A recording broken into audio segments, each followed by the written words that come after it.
Тойго чейин аял берекелүү эмеспи деген темада аялдын берекелүүсү тойдон кийин сени миллионер кылат. Эгер миллионер болсоң миллиардер кылат. Бай кылат, кыскасы. Берекелүү аял ушундай.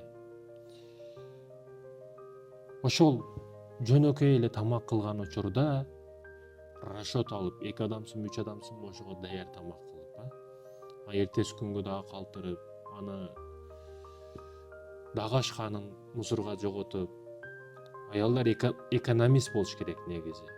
Аял экономикага окуйбу, окубайбы айырмасы жок, экономист болуш керек. Жеген тамак, кылган тамак, үйдөгү иштер, акча маселеси бардыгы экономика болуш керек да.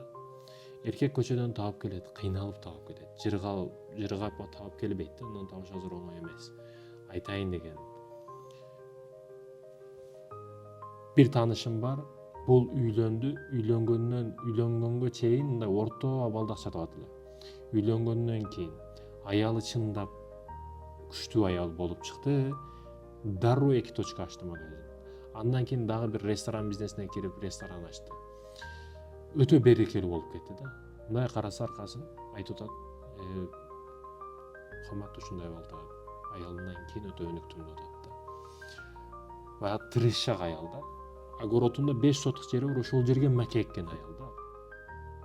Жүгөрү эккен, помидор эккен, картошка эккен. Ошо огородунда кичинекей жерди дагы туура пайдаланган, айылдык, өтө күчтүү тарбия алган кыз да. Булдай көз караштагы кыздар, аялдар миллионер болуп кетишти самабайт. Бирок миллионер болот, баягы эле жөнөкөй жашоосунда жашай берет да. Булардын ошо сыпаты жакшы. Мына ошолорду берекелүү аял дейт. Берекелүү аял дегени комфорт зонасына кирип, 2 этаж үйдө жашап калып, комфорт машиналарды минип калган учурда болду, все, жардамчыларды алып кел.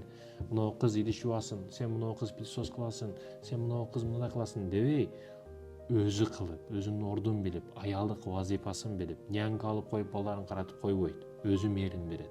Берекелүү аял деген ушул дегени. Сиз кайсы аялдансыз? Же кандай аялга үйлөндүңүз?